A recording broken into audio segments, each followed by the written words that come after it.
T'as pas le moral quand t'as le blues, quand dans ta tête y a plein de courants d'air. T'as pas le moral quand t'as le blues, branche ta radio sur FMR. Fred Bonnard en direct de la tente éphémère radio vivante et itinérante au festival Contre-Courant sur l'île de la Barthelasse, à 2 pas du gros festival d'Avignon. Mais on peut dire qu'on est quasi à Avignon quand même, sauf qu'on n'est plus tranquille. On a le chant des cigales qui commence à baisser tout doucement. Éphémère radio vivante et itinérante, c'est toute une équipe. C'est Sophie Pécor et Chantal Ducrot à la récolte de témoignages. C'est monsieur François Léon aux manipulations techniques. C'est monsieur Guénolé Pichard que l'on entend régulièrement dans les enceintes parce que ce monsieur-là, c'est un spécialiste des jingles et des virgules. Et puis c'est Carole Lesage, bien sûr, notre scénographe pour toute la décoration que vous avez en face de vous.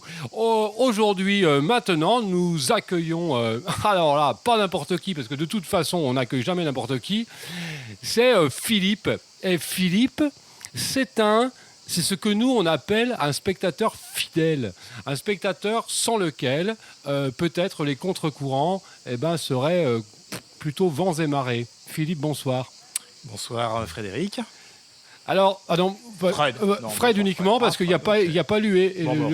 Fred et Eric. Alors, Fred et Eric, on est deux. Fred tout court. C'est parfait, et tu es seul. Et alors, Philippe, nous nous sommes rencontrés la saison dernière déjà parce que vous étiez un spectateur fidèle et vous êtes à nouveau fidèle, c'est-à-dire que vous n'avez fait aucune infidélité à ce festival de contre-courant. Pourquoi ? Écoutez, oui et non, parce qu'en fait, on participe depuis 4 ou 5 ans, mais seulement 4 ou 5 ans, alors qu'il y a plus d'une dizaine d'années que le festival existe. Mais oui. C'est vrai qu'au fil des ans, on reste de plus en plus longtemps. Au départ, on venait juste 1 ou 2 jours, et puis là, c'est la première saison où hop, fichtre. C'est normal, ça fait partie des petits incidents. Ouais, ça, c'est le contrepoids. Après, le contre-courant, le contrepoids, voilà. Donc effectivement, cette année, on a décidé de rester sur l'ensemble de la semaine. Comment se fait-ce ? Je veux dire, est-ce que c'est parce que ce festival a une couleur inhabituelle, une couleur particulière que vous décidez de venir et de revenir ? Écoutez, on est venu à la culture pas par histoire, parce qu'en fait, moi, je suis ici d'une famille modeste. La culture, je ne connaissais pas. Et je dois la découverte de la culture au sens large, les arts vivants, on va dire. Je le dois aux industries électriques et gazières, parce que je suis rentré dans ce monde à l'âge de 18 ans. Très jeune. J'étais jamais allé ni au théâtre, ni à l'opéra. Et c'est à partir d'une école de métier. Il y avait des écoles de métier pour EDF, GDF à l'époque. Et comme il n'y avait pas grand-chose à faire, on était assez isolés. On nous proposait de découvrir le théâtre et l'opéra, qui étaient des choses extrêmement nouvelles pour moi, où je n'étais jamais allé. Et c'est comme ça que j'ai découvert un petit peu le monde de la culture. Par le travail. Par le travail. Alors d'abord par l'école, en fait, c'était l'école. Et puis ensuite, je suis rentré dans la vie active. Et puis, grâce au CCS, en fait, on a eu des enfants avec Françoise, ici présente. Ah oui, parce que vous n'êtes pas tout seul, vous êtes avec votre épouse. On n'était pas forcément très axé exactement. Non, je sors jamais tout seul. Et donc, on est rentré, on allait, alors avec les enfants, on allait dans les camps de toile, l'été, pour profiter des vacances. Et la deuxième phase, c'est qu'en fait, pendant ces vacances, il y avait toujours la fameuse tournée culturelle de la CCS. Il y avait, sur la phase des 15 jours, il y avait toujours au moins une session de culture. Et on y allait, et à chaque fois, les choses nous plaisaient. Donc voilà comment ça s'est fait petit à petit. Et puis les enfants grandissant, on s'est mis à prendre un abonnement au théâtre. On a la chance d'habiter une ville où il y a une scène nationale. Et puis voilà, les choses se sont faites comme ça. Et puis le contre-courant, on l'a découvert tardivement, un peu par la bande, en lisant les revues. On a dit, tiens, il se fait un truc à Avignon qui est un petit peu en parallèle du festival. On a commencé par y aller 2 ou 3 jours, je crois. Notre CMCS, c'est les comités locaux, avait proposé une tente sur 2-3 jours. Donc on est venu, ça nous a plu. Et du coup, les années suivantes, on a essayé d'amener nos enfants. Alors, certains étaient déjà grands, ils ne sont pas venus. Et puis d'autres nous ont accompagnés. Et du coup, ça nous a aussi fait rentrer une autre dimension, parce que le IN, franchement, j'y serais jamais rentré. Naturellement, je ne serais pas allé. C'est compliqué pour réserver. Quand on lit la brochure, ça paraît insurmontable, le truc. Donc du coup, de rentrer par contre-courant, c'était plus facile. Et ça nous a permis aussi de rentrer sur le in, sur le off, sur Avignon. On a essayé d'y aller la journée. Voilà comment les choses se sont faites. Et alors, vous êtes un spectateur aussi assidu le reste de la saison, puisque vous dites qu'à la maison, vous avez une scène nationale. Oui, on essaye une fois par mois. Voilà, une fois par mois, d'aller voir un spectacle. Alors là aussi, c'est très varié. On a vraiment une belle programmation sur la ville où on habite, là. Et voilà, ça Quelle va. est cette ville où vous habitez ? C'est Gap, voilà, qui est dans les Hautes-Alpes. Eh oui. Sachant que Gap en anglais ça veut dire un petit trou, mais c'est quand même très sympa, c'est une ville très sympathique, je ne veux pas en faire la publicité, mais c'est sympa. Il y a une scène nationale avec un directeur qui fait une belle programmation. Ça va de spectacles circassiens jusqu'à du théâtre beaucoup plus classique. Et ils reçoivent aussi régulièrement des compagnies en résidence, ce qui permet aussi d'aller voir des avant-premières ou de discuter avec les artistes. Voilà, c'est sympa. Est-ce que à l'image de votre parcours, vous avez des collègues qui, comme vous, grâce à la CCAS ou grâce au métier finalement, est passés par, entrés dans les théâtres, avaient été sensibilisés par toute cette culture. Alors du coup, moi, comme j'étais pas du tout culture à la base et qu'on y est rentré dedans, j'essaye effectivement d'en parler autour de moi, mes collègues de travail, mes voisins. Bon, je suis pas forcément un très bon commercial parce que j'ai réussi à amener des gens, mais pas aussi assidu que moi dans la foulée. Mais ça permet effectivement quand même de faire connaître ça autour de moi. J'essaye en tout cas. Est-ce que le spectacle vivant vous a amené à d'autres choses ?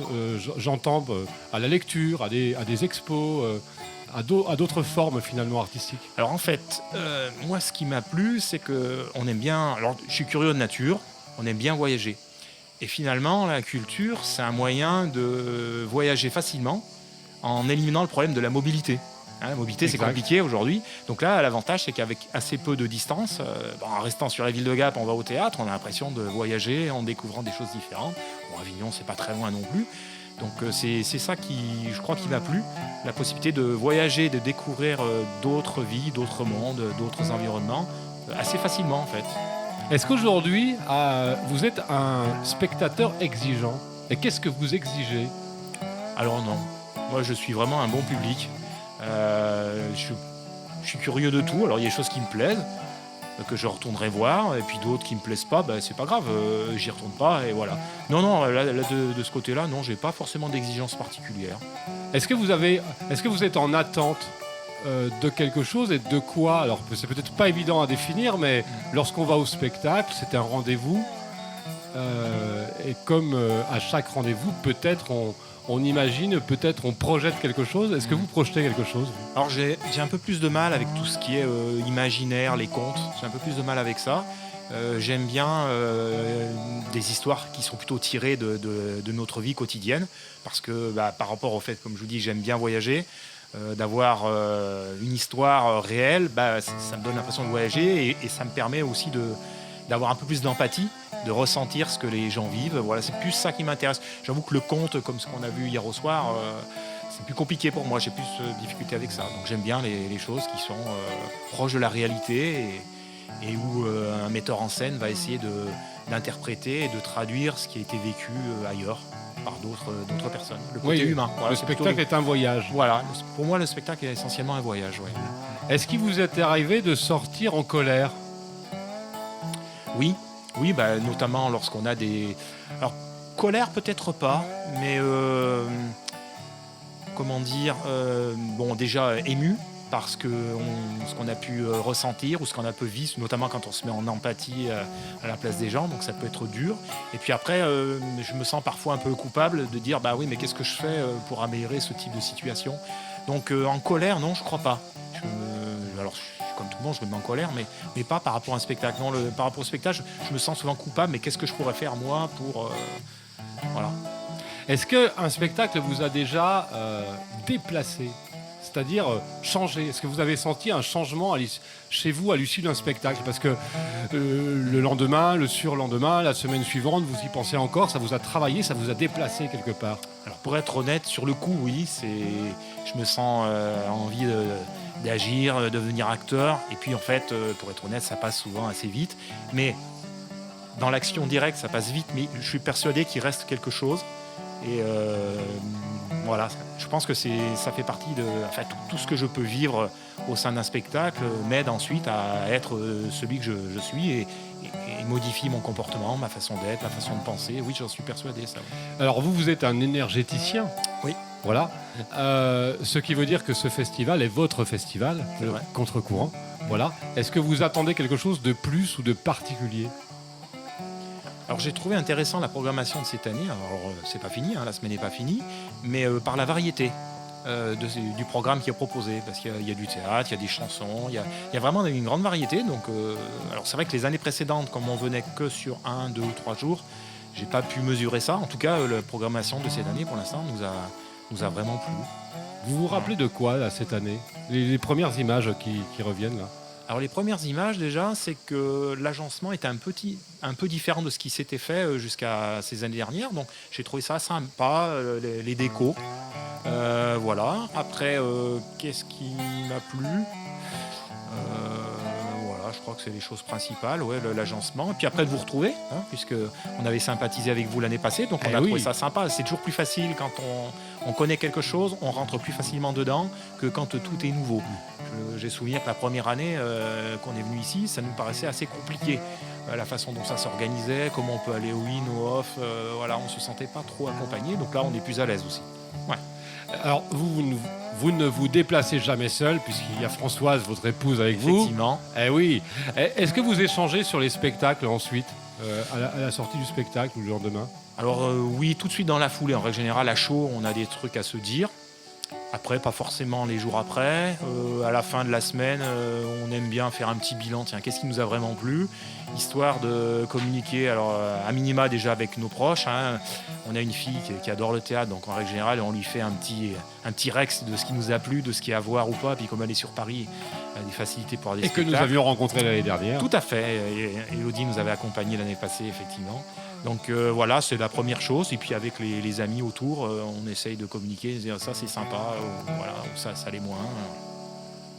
Et qu'est-ce que vous pensez de l'ambiance ? Alors je ne parle pas de contre-courant, mais comme vous êtes un spectateur aussi de scène nationale et régulier, qu'est-ce que vous pensez de l'ambiance dans les salles de spectacle ?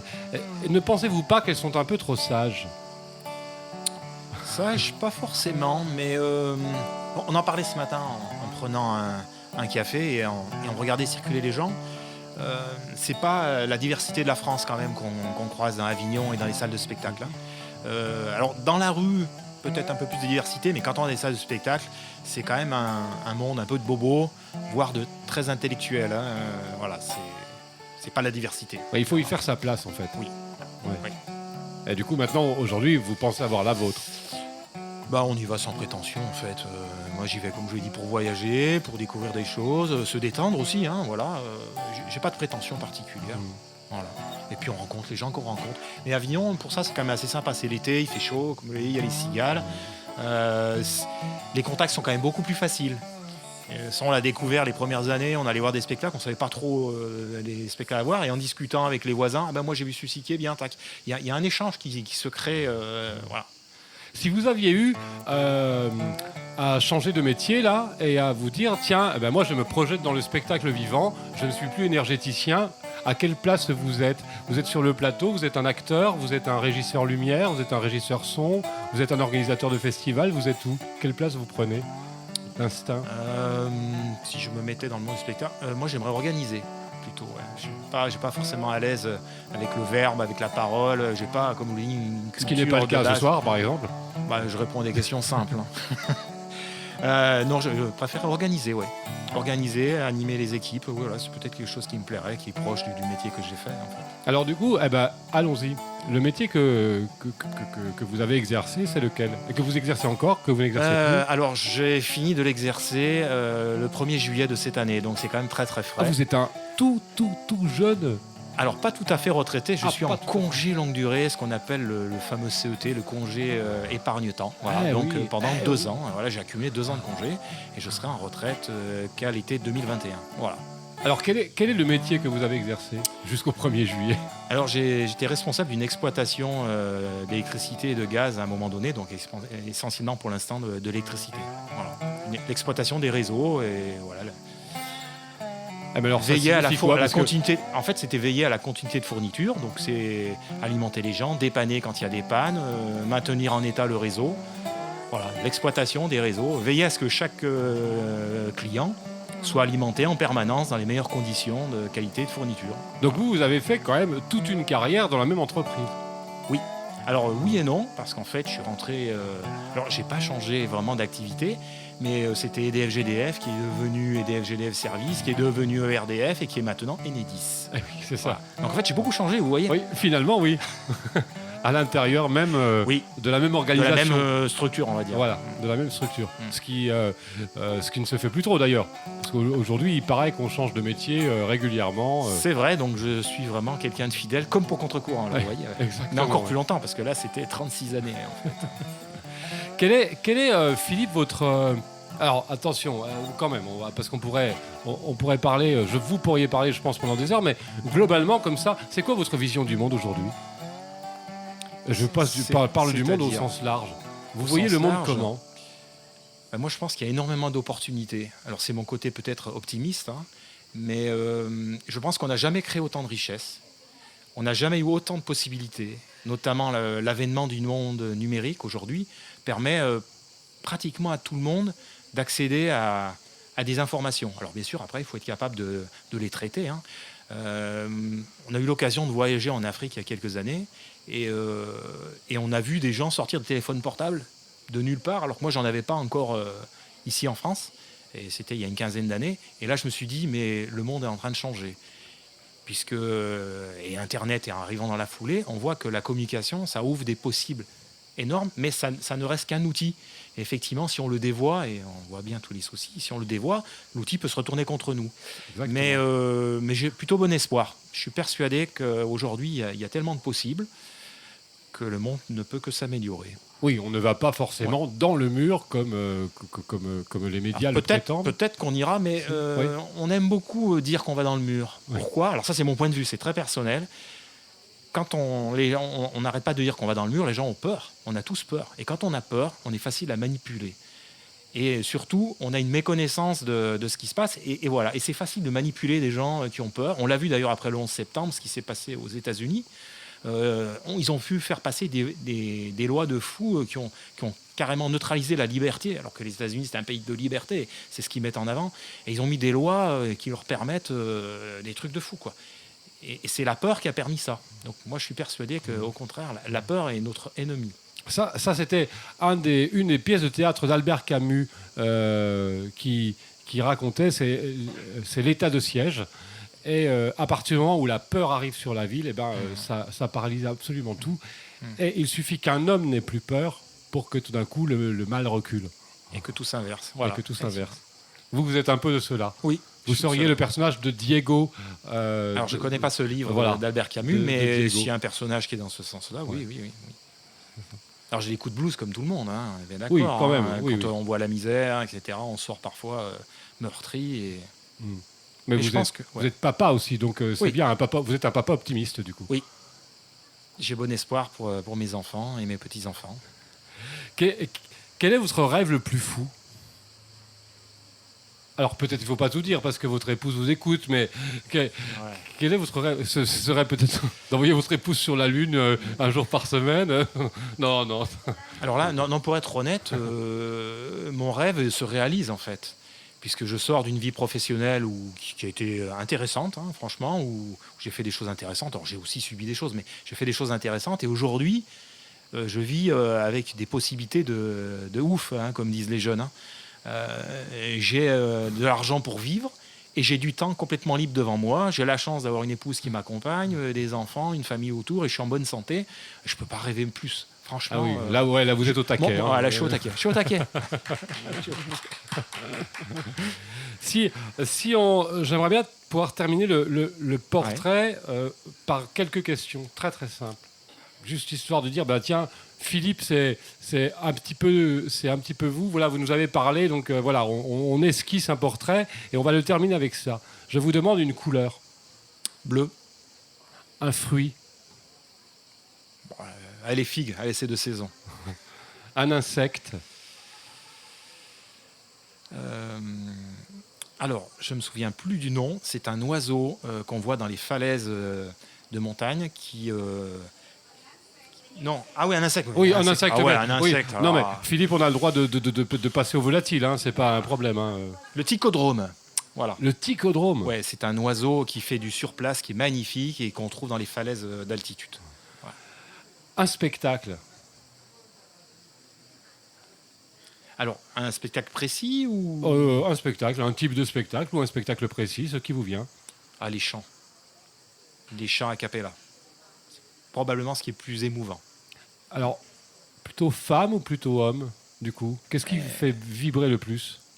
Plutôt homme. Plutôt homme. Un prénom, Françoise.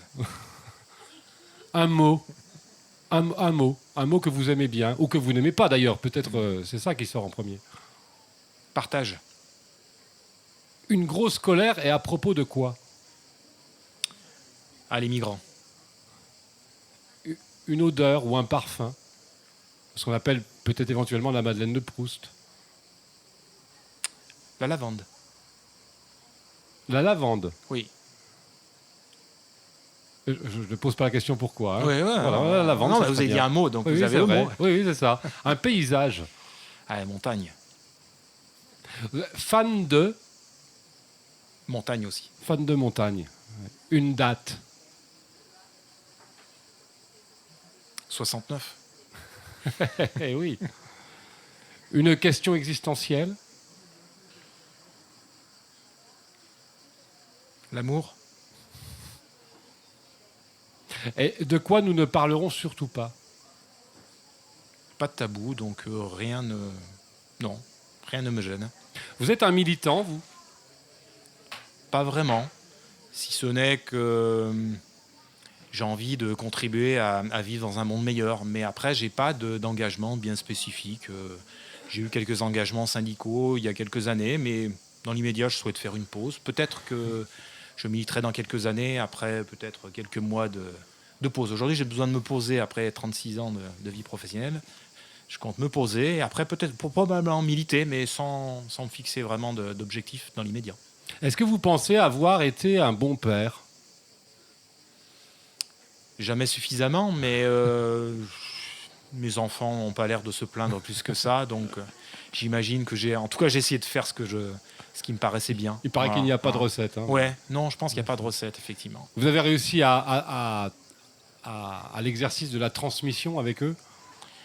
J'ai surtout essayé de ne pas les brider, et puis de leur dire ce que moi j'aimais, de leur faire découvrir ce que j'aimais, et puis après de les laisser vivre leur vie. Voilà. Qu'est-ce que ça pourrait être un homme libre aujourd'hui? Ah, j'en ai des questions, moi, comme Ouais, ça. alors Je vous c'est vrai prends au qu'elles sont dépourvu quand la Ouais, visite est en venue. plus, là, à sec, comme ça, Ouais, un ouais. homme libre, c'est quelqu'un qui peut vivre ce qu'il a envie sans gêner les autres.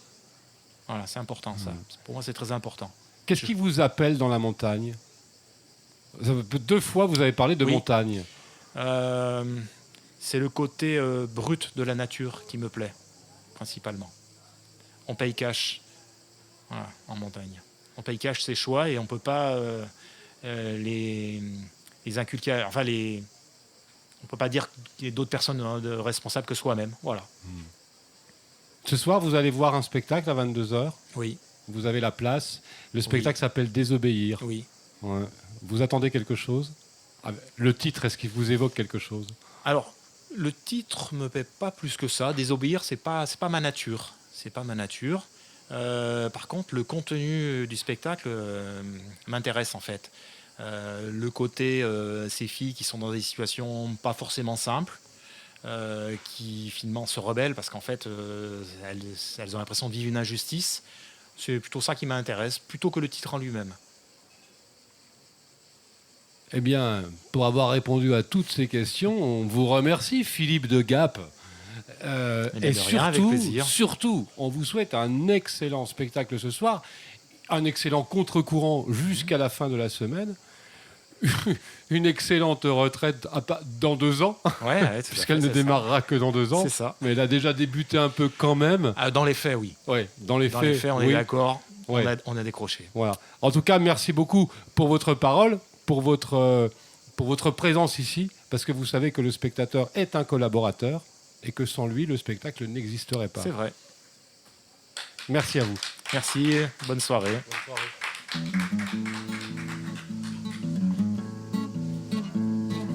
FM, FM, éphémère, la radio, FM, FM, éphémère, il ne manque pas d'air, soin, soin.